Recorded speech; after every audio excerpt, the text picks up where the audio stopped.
Hello students, હું છું Savaliya sir અને મારી YouTube channel Savaliya sir chemistry ટ્રેનરમાં આપનું હાર્દિક સ્વાગત છે. વિદ્યાર્થી મિત્રો, 11 સાયન્સ કેમિસ્ટ્રીના પરમાણુય બંધારણ ચેપ્ટરના JEE નીટ માટેના ટેબલ ટોપ લેક્ચર 6 એટલે કે TTL 6માં આપણે હાઇડ્રોજનની આયનીકરણ એન્થાલ્પી તેમજ અન્ય ટોપિકમાં બોરની પરમાણુ કક્ષાની ત્રિજ્યા, ઇલેક્ટ્રોનનો વેગ, ઇલેક્ટ્રોન એક માન્ય કક્ષામાંથી બીજી માન્ય કક્ષામાં સંક્રમણ કરે ત્યારે શોષાતી કે ઉત્સર્જિત થતી ઉર્જા એના વિશે અભ્યાસ કરીશું. વિદ્યાર્થી મિત્રો, લાસ્ટ લેક્ચર એટલે કે TTL 5 એમાં આપણે બોરના પરમાણુ નમૂનામાં પ્રથમ જે અભિધારણા છે એનો અભ્યાસ કર્યો હતો અને એ જે પ્રથમ અભિધારણા જે છે એ પ્રથમ અભિધારણામાં આપણે માન્ય કક્ષામાં ઇલેક્ટ્રોનની ઉર્જા દર્શાવતું સૂત્ર E = -2π² Z²m e⁴ આ સૂત્રનો આપણે અભ્યાસ કરેલો. વિદ્યાર્થી મિત્રો, આ સૂત્ર CGS એકમ પદ્ધતિ પ્રમાણે છે, એ આપણે ત્યારે પણ સમજાવેલું, પરંતુ MKS પદ્ધતિમાં આ જ સૂત્રનો ઉપયોગ કરવા માટે અહીં કુલંબિક અચળાંક K² આપણે ગુણાકારમાં એક અવયવ તરીકે રાખેલો. જો K² ગુણાકારમાં લઈએ તો એની સાથે જે બન્યું એ સૂત્ર MKS પદ્ધતિ પ્રમાણેનું હતું. વિદ્યાર્થી મિત્રો, આપણે ઇલેક્ટ્રોનની ઉર્જા હાઇડ્રોજન પરમાણુ H પરમાણુના ઇલેક્ટ્રોનની ઉર્જા નું મૂલ્ય આશરે -2.18 × 10⁻18 જૂલ એ મેળવેલું અને આ મૂલ્ય પ્રતિ પરમાણુ આપણે મેળવેલું, જેમાં 2.18 × 10⁻18 જૂલ એને આપણે રીડબર્ગ અચળાંક RH તરીકે દર્શાવેલો. આ પ્રતિ પરમાણુ જે ઉર્જા મળી એને આપણે કેલરીમાં કન્વર્ટ કરી તો એ આપણને -5.2032 × 10⁻19 કેલરી મળેલી પ્રતિ પરમાણુમાં જ. ત્યાં આપણે એવું સમજાવેલું કે જૂલ ઉર્જાને કેલરીમાં કન્વર્ટ કરવા માટે 4.184 વડે ભાગવું પડે, કારણ કે એ ઉર્જા એ અહીંયા 1/n² આવશે, કારણ કે 1/n² ગુણાંકમાં છે જ, કારણ કે એ જૂલ અને કેલરી ઉર્જા વચ્ચેનો સંબંધ છે. 4.184 જૂલ બરાબર 1 કેલરી. ત્યારબાદ આપણે તેને પ્રતિમોલ હાઇડ્રોજન પરમાણુ માટે વિચાર્યું તો પ્રતિમોલ હાઇડ્રોજન પરમાણુ માટે કેલરી એકમમાં ઉર્જાનું મૂલ્ય આપણને મળ્યું હતું -313.34 આ કિલો કેલરીમાં. આ 0.34 ને બદલે આપણે 0.5 પણ લીધેલા કિલો કેલરી પ્રતિ મોલ. વિદ્યાર્થી મિત્રો, આ જ વસ્તુ આપણે જો કિલો જૂલમાં વિચારીએ તો -1312 કિલો જૂલ પ્રતિ મોલ થશે, કારણ કે 313.34 છે એને 4.184 વડે ગુણીએ તો એ મૂલ્ય આપણને માઇનસ નજીકનું મૂલ્ય એટલે કે લગભગ એ મૂલ્ય -1312 કિલો જૂલ પ્રતિ મોલ મળે છે. અને ઇલેક્ટ્રોન વોલ્ટ ઉર્જામાં આપણે પ્રતિ પરમાણુ એ મૂલ્ય મેળવ્યું તો એ -13.625. વિદ્યાર્થી મિત્રો, અહીં દરેક જગ્યાએ 1/n² ગુણાંકમાં છે જ. -13.625 ઇલેક્ટ્રોન વોલ્ટ પ્રતિ પરમાણુ મળેલું આપણને આ મૂલ્ય, અને એ જ પ્રતિ પરમાણુને બદલે જો પ્રતિ મોલમાં મેળવવામાં આવ્યું હોય તો એ આપણે -8.205 × 10⁻24 અને છેદમાં n² જે આ 1/n² છે એને આપણે n² લખી શકીએ ઇલેક્ટ્રોન વોલ્ટ પ્રતિ મોલ. આ પ્રમાણેના મૂલ્યો આપણે લાસ્ટ TTL 5માં મેળવી ચૂક્યા છીએ. વિદ્યાર્થી મિત્રો, આપણે જેટલી પણ ગણતરીઓ કરવાની વાત થઈ હતી કે સૂત્રની અંદર એ સીજીએસ પદ્ધતિ પ્રમાણેનું હોય કે એમકેએસ પદ્ધતિ પ્રમાણેનું, પરંતુ જે તે રાશિની કિંમતો એકમો સાથે આપણે એપ્લાય કરેલી અને આપણે એવી વાત કરેલી કે આ ગણતરી તમારે જાતે કરી જોવાની છે. તો વિદ્યાર્થી મિત્રો, આ જે બધા મૂલ્યો છે એ બધા મૂલ્યો આપણે ખાસ યાદ રાખવા જરૂરી છે, કારણ કે આ લેક્ચરમાં આપણે આ મૂલ્યોને અન્ય એક સ્વરૂપે સમજીએ છીએ અને ત્યારબાદ આપણે બોરના પરમાણુ નમૂનાની બીજી આગળની અભિધારણાઓ વિશે અભ્યાસ કરી રહ્યા છીએ. તો વિદ્યાર્થી મિત્રો, અહીં ટાઇટલ જે છે હાઇડ્રોજનની આયનીકરણ એન્થાલ્પી. તો હાઇડ્રોજનની આયનીકરણ એન્થાલ્પી એ બોરની પ્રથમ અભિધારણાનો જ એક ભાગ છે. લખ્યું છે રીડબર્ગ અચળાંકનું મૂલ્ય બરાબર એક હાઇડ્રોજન પરમાણુની આયનીકરણ એન્થાલ્પી. તો તમે અહીં જોઈ શકો છો કે એક હાઇડ્રોજન પરમાણુમાં રહેલા ઇલેક્ટ્રોનની ઉર્જા એ -2.18 × 10⁻18 અને એ ઇલેક્ટ્રોન પ્રથમ કક્ષામાં હોય એટલે કે n બરાબર 1 હોય. એ બાબતને આપણે આવી રીતે સમજીએ કે હાઇડ્રોજન પરમાણુ Z બરાબર 1 ઇલેક્ટ્રોન રચના કરીએ તો ઇલેક્ટ્રોન રચના થશે 1s1. તો વિદ્યાર્થી મિત્રો, ઇલેક્ટ્રોન રચના 1s1 એનો મતલબ કે પ્રથમ કક્ષા n બરાબર 1, કક્ષાનો ક્રમ 1 છે. તો આપણે આ n બરાબર 1 આપણે અહીંયા એપ્લાય કરીએ તો ઇલેક્ટ્રોનની ઉર્જા E બરાબર -2.18 ગુણ્યા 10⁻18 1/1² જૂલ થશે. અર્થ કે એ ઉર્જા -2.18 ગુણ્યા 10⁻18 જૂલ થશે. વિદ્યાર્થી મિત્રો, આપણે આ બાબતને ખાસ સમજીશું. આયનીકરણ એન્થાલ્પી, જેને ડેલ્ટા એચ આઈ તરીકે ઓળખવામાં આવે છે. એન્થાલ્પી માટે સિમ્બોલ H છે. આયનીકરણ માટે આયોનાઇઝેશન. એન્થાલ્પી એને સામાન્ય રીતે એન્થાલ્પી ફેરફાર તરીકે ઓળખવામાં આવતો હોવાથી ડેલ્ટા એચ તરીકે એને દર્શાવાય છે. વિદ્યાર્થી મિત્રો, આયનીકરણ એન્થાલ્પી એટલે ઇલેક્ટ્રોન દૂર કરવા માટે આપવી પડતી ઉર્જા. આ ફક્ત સમજૂતી છે, વ્યાખ્યા કંઈક અલગ છે.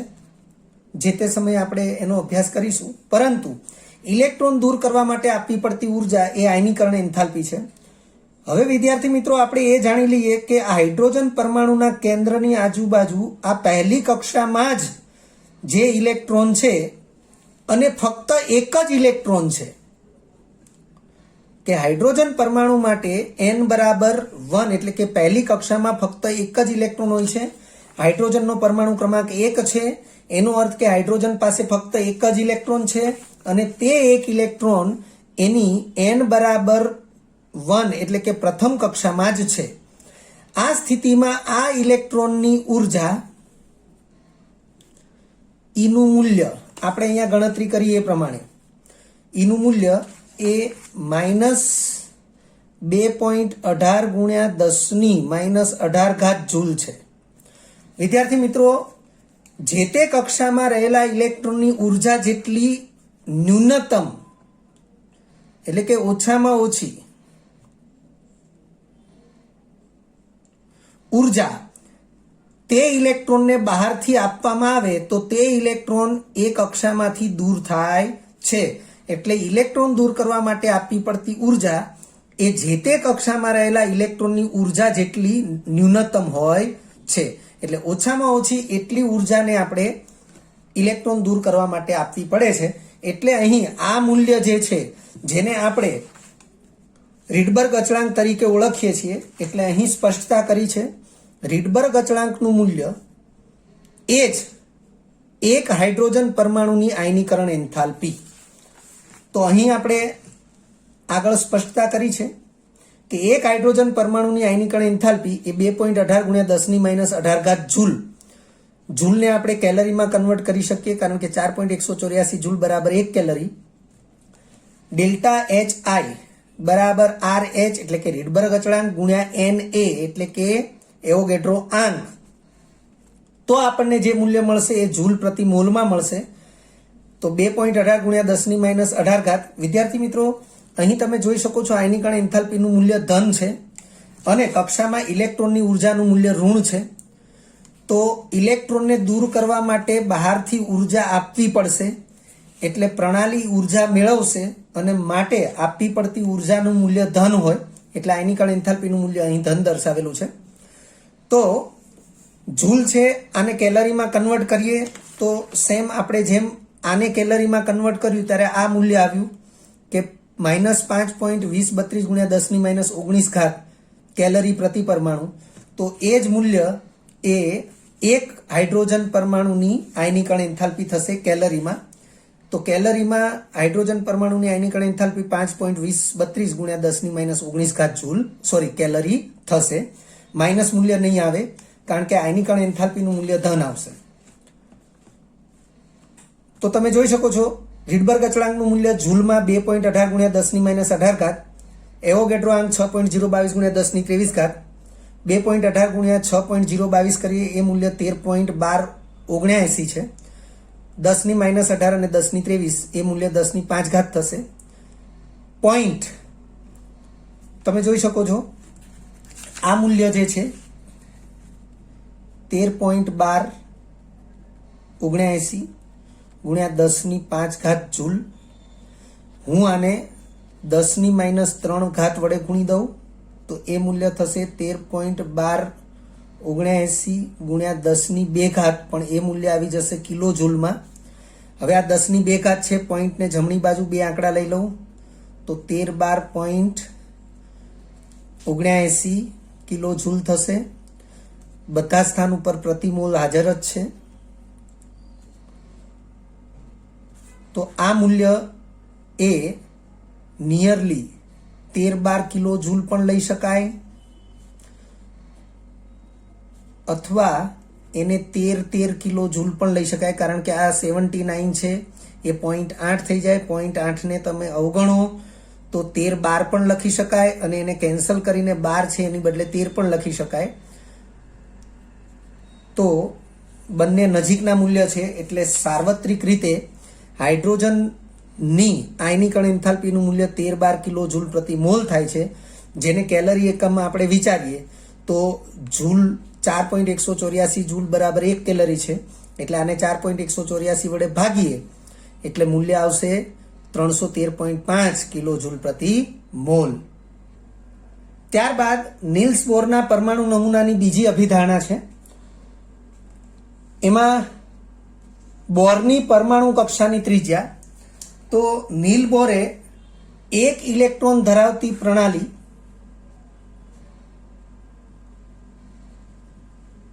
વિદ્યાર્થી મિત્રો એક ઇલેક્ટ્રોન ધરાવતી પ્રણાલી, એમાં હાઇડ્રોજન પરમાણુ આવે, He+ આયન આવે, Li2+ આયન આવે. આ બધા જ જે છે લાસ્ટ લેક્ચરમાં આપણે ચર્ચા કરેલી કે નીલ બોરનો પરમાણુ નમૂનો એક ઇલેક્ટ્રોન ધરાવતી પ્રણાલીને ખૂબ સારી રીતે લાગુ પાડી શકાય છે.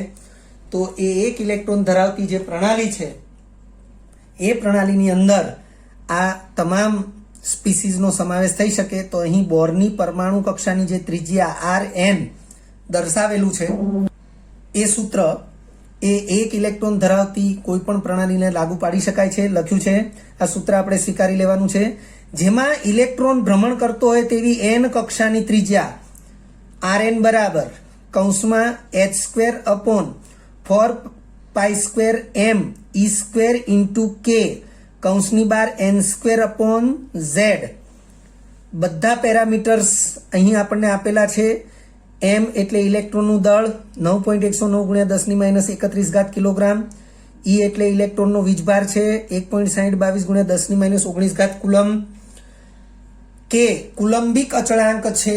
અહીં કુલંબિક અચળાંકની હાજરી દર્શાવે છે કે આપેલ સૂત્ર એ MKS પદ્ધતિમાં લાગુ પડેલું છે. દળનો એકમ કિલોગ્રામ છે.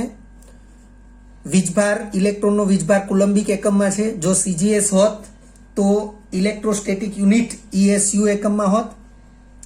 પ્લાન્ક અચળાંકનું મૂલ્ય 6.626 ગુણ્યા 10⁻34 જૂલ ઇન્ટુ સેકન્ડ છે. એ પણ MKS પદ્ધતિમાં છે. કુલંબિક અચળાંકનું મૂલ્ય જે આપણે લાસ્ટ લેક્ચરમાં આપણે જોયેલું એ જ મૂલ્ય છે કુલંબિક અચળાંકનું, અને એ મૂલ્ય આપ્યું છે 9 ગુણ્યા 10⁹ કુલંબિક અચળાંકનું મૂલ્ય 9 ગુણ્યા 10⁹ ન્યૂટન મીટર સ્ક્વેર પ્રતિ કુલમ સ્ક્વેર. હવે આ કિંમતો સૂત્રની અંદર એપ્લાય કરવામાં આવે n²/z એઝ ઇટ ઇઝ છે. કિંમતો એપ્લાય કરીએ અને આપણને જે મૂલ્ય મળશે એ મૂલ્ય મીટર એકમમાં મળશે, પરંતુ એને એંગસ્ટ્રોમ એકમમાં કન્વર્ટ કરીએ ત્યારે આ 0.529 એંગસ્ટ્રોમ થશે. ઝેડ એ પરમાણુ ક્રમાંક છે. હાઇડ્રોજન માટે પરમાણુ ક્રમાંક Z બરાબર 1 હોય, એટલે અહીં લખ્યું છે Z બરાબર 1 હાઇડ્રોજન પરમાણુ માટે, N બરાબર પણ 1 પ્રથમ કક્ષામાં ઇલેક્ટ્રોન હોય છે, અને તેથી હાઇડ્રોજન પરમાણુની કક્ષાની ત્રિજ્યા Rn બરાબર 0.529 એંગસ્ટ્રોમ થશે. એને મીટરમાં કન્વર્ટ કરવું હોય તો આ પ્રમાણે થશે. H પરમાણુની ત્રિજ્યા Rn બરાબર 0.529 એંગસ્ટ્રોમ. એંગસ્ટ્રોમને આપણે મીટરમાં કન્વર્ટ કરીએ તો બરાબર 0.529 ગુણ્યા 10⁻10 આ મીટર થશે, કારણ કે 1 એંગસ્ટ્રોમ બરાબર 10⁻10 છે. પોઈન્ટની એક આંકડો જમણી બાજુ લઈએ તો 5.29 ગુણ્યા 10⁻11 મીટર થશે, એટલે 5.29 ગુણ્યા 10⁻11 મીટર. મીટરને સેન્ટીમીટરમાં કન્વર્ટ કરવું હોય તો 1 મીટર બરાબર 100 સેન્ટીમીટર, એટલે કે 10⁻2 વડે ગુણવામાં આવે તો 10⁻11 છે. 10⁻2 વડે ગુણીએ એટલે મીટરને બદલે સેન્ટીમીટર લખી શકાશે, એટલે 5.29 ગુણ્યા 10⁻9 સેન્ટીમીટર થશે. વિદ્યાર્થી મિત્રો, આ મૂલ્ય એ હાઇડ્રોજન પરમાણુની કક્ષાની ત્રિજ્યા Rn માટે છે. યાદ રાખીશું કે જો આ જ બાબત He+ માટે વિચારવામાં આવે તો He+ માટે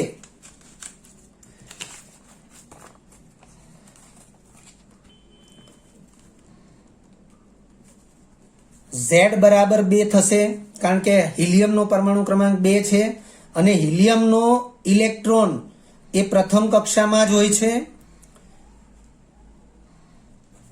તેથી n બરાબર 1 લઈશું, એટલે આ સૂત્ર જે છે એમાં n²/z ગુણ્યા 0.529 એંગસ્ટ્રોમમાં જે જવાબ મળશે એમાં n બરાબર 1 લખી દેવાનો છે અને Z બરાબર 2 લખી દેવાનો છે ગુણ્યા 0.529 એંગસ્ટ્રોમ, એટલે આ મૂલ્ય એ 0.2645 એંગસ્ટ્રોમ મળશે. એટલે કે He+ આયન માટે પરમાણ્વીય ત્રિજ્યા Rn નું મૂલ્ય એ 0.2645 એંગસ્ટ્રોમ મળશે. આ બાબત પરથી એવું સ્પષ્ટ થાય છે કે હાઇડ્રોજન પરમાણુની ત્રિજ્યા ની સાપેક્ષે He+ આયનની ત્રિજ્યા એ નાની છે. તમે જોઈ શકો છો કે હાઇડ્રોજન પરમાણુની ત્રિજ્યા એ 0.529 એંગસ્ટ્રોમ છે, જ્યારે He+ આયનની ત્રિજ્યા 0.2645 એંગસ્ટ્રોમ છે.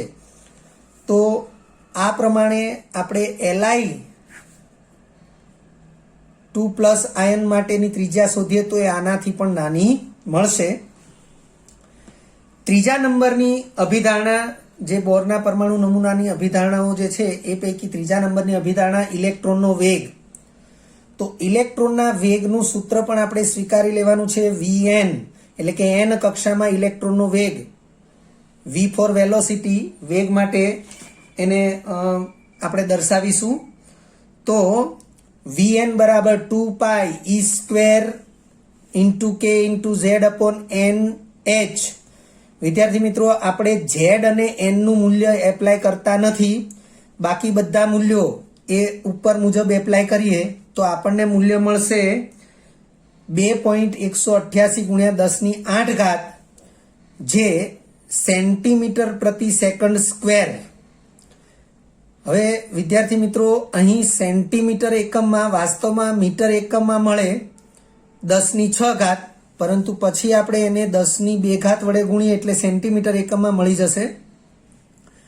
હાઇડ્રોજન પરમાણુ માટે Z બરાબર 1 અને કક્ષાનો ક્રમ n બરાબર 1 હોવાથી H પરમાણુના ઇલેક્ટ્રોનનો વેગ 2.188 ગુણ્યા 10⁸ સેન્ટીમીટર પ્રતિ સેકન્ડ થશે. વિદ્યાર્થી મિત્રો, હાઇડ્રોજન પરમાણુની કક્ષામાં ભ્રમણ કરતો ઇલેક્ટ્રોન પ્રતિ સેકન્ડ 2.188 ગુણ્યા 10⁸ સેન્ટીમીટર અંતર કાપે છે. આ સ્પષ્ટ કરે છે. ચોથા નંબરે ઇલેક્ટ્રોન એક માન્ય કક્ષામાંથી બીજી માન્ય કક્ષામાં સંક્રમણ કરે ત્યારે શોષાતી કે ઉત્સર્જિત થતી ઉર્જા. વિદ્યાર્થી મિત્રો, આ ચોથા નંબરની જે અભિધારણા છે ખૂબ જ મહત્વની છે. અહીં કેન્દ્ર, આ પ્રથમ કક્ષા, બીજી કક્ષા, ત્રીજી કક્ષા, ચોથી કક્ષા એવી રીતે આપણે વિચારીએ. n બરાબર 1, 2, 3, 4. ધારો કે અહીં રહેલો ઇલેક્ટ્રોન એટલે કે બીજી કક્ષામાં રહેલો ઇલેક્ટ્રોન એ ચોક્કસ ઉર્જા મેળવે તો અને તો જ એ એના પછીની વધારે ક્રમની કક્ષામાં એ જશે, અને ચોક્કસ ઉર્જા ગુમાવે તો અને તો જ એનાથી ઓછા ક્રમની કક્ષામાં જશે.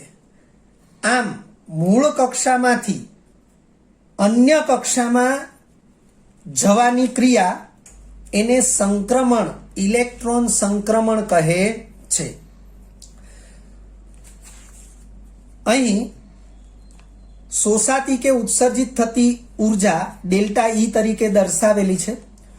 જો માન્ય કક્ષામાંથી ઊંચા ક્રમની માન્ય કક્ષામાં ઇલેક્ટ્રોન જાય તો ઉર્જાનું શોષણ કરશે, અને માન્ય કક્ષામાંથી નીચા ક્રમની કક્ષામાં ઇલેક્ટ્રોન આવે તો ઉર્જાનું ઉત્સર્જન કરશે.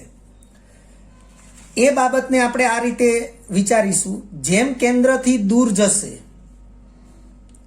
તેમ ઉર્જા વધશે, અને ઉર્જા વધવા માટે પોતે ઉર્જાનું શોષણ કરશે એટલે ઉર્જા મેળવશે.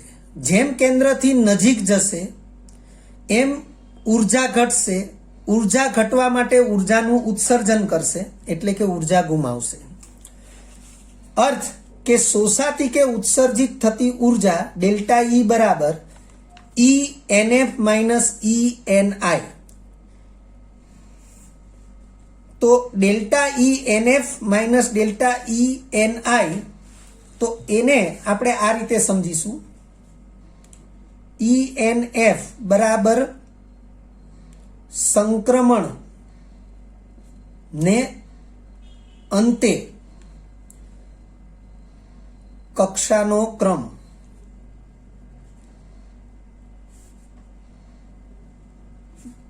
NF ધરાવતી કક્ષામાં ઇલેક્ટ્રોનની ઉર્જા.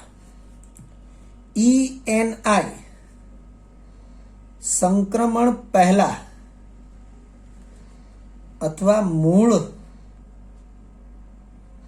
કક્ષા, સંક્રમણ પહેલાની કક્ષા નો ક્રમ, જેને આપણે NI કહીશું. F કહેતા ફાઇનલ, I કહેતા ઇનિશિયલ. ફાઇનલ એટલે અંતિમ, અંતે. I કહેતા ઇનિશિયલ, ઇનિશિયલ એટલે મૂળ અથવા પ્રારંભ. તો સંક્રમણ પહેલા કક્ષાનો ક્રમ NI ધરાવતી કક્ષા માં ઇલેક્ટ્રોનની ઉર્જા. તો અહીં આપણે જોઈ શકીએ છીએ ENF માઇનસ ENI. હવે વિદ્યાર્થી મિત્રો, આપણે અગાઉ જોયું એ પ્રમાણે En, કોઈ પણ n કક્ષામાં ઇલેક્ટ્રોનની ઉર્જાનું મૂલ્ય માઇનસ RH રીડબર્ગ અચળાંક ઇન્ટુ 1/n². તો હવે જો હું અહીંયા f કરીશ તો મારે અહીંયા f કરવાનું રહેશે, એટલે ENF બરાબર minus RH into 1/nf², minus સૂત્રમાં છે જ કૌંસની અંદર ENI, તો એનું સૂત્ર માઇનસ RH ઇન્ટુ 1/ni² થશે. માઇનસ માઇનસ પ્લસ થશે, RH ઇન્ટુ 1/ni². તો RH કોમન કાઢીએ તો 1/ni² માઇનસ 1/nf². તો ડેલ્ટા ઈનું મૂલ્ય, આ સૂત્ર આપણે યાદ રાખીશું ખાસ. આ સૂત્ર પરથી MCQ ખાસ પૂછાતા હોય છે. તો delta E is equal to RH into 1/ni² minus 1/nf². આ ઉપરાંત ફોટોનની ઉર્જા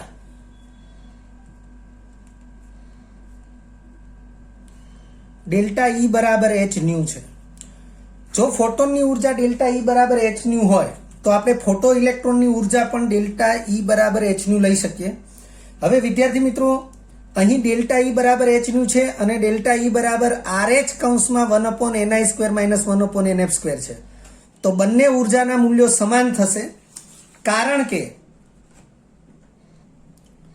મેક્સવેલનો પર વિદ્યુત ચુંબકીય વિકિરણ સિદ્ધાંત જે આપણે જાણીએ છીએ, મેં હમણાં સમજાવ્યું એ પ્રમાણે કે ઇલેક્ટ્રોન એક માન્ય કક્ષામાંથી બીજી માન્ય કક્ષામાં સંક્રમણ કરે ત્યારે શોષાતી કે ઉત્સર્જિત થતી ઉર્જાનું આ સૂત્ર છે. તો વિદ્યાર્થી મિત્રો, ખૂબ ધ્યાનથી સમજી લેજો. આ બાબત સમજાશે તો અને તો જ ઘણા બધા MCQ ના ઉકેલ તમે સરળતાથી લાવી શકશો. જેમ કે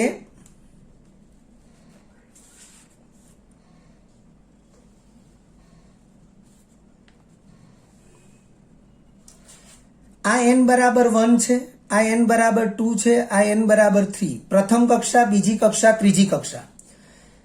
ઇલેક્ટ્રોન નીચા ક્રમની એટલે કે નીચી ઉર્જા ધરાવતી કક્ષામાંથી ઊંચી ઉર્જા ધરાવતી કક્ષામાં જાય તો એ સીધો કૂદી જ જાય છે, જેને ક્વોન્ટમ કૂદકો કહે છે.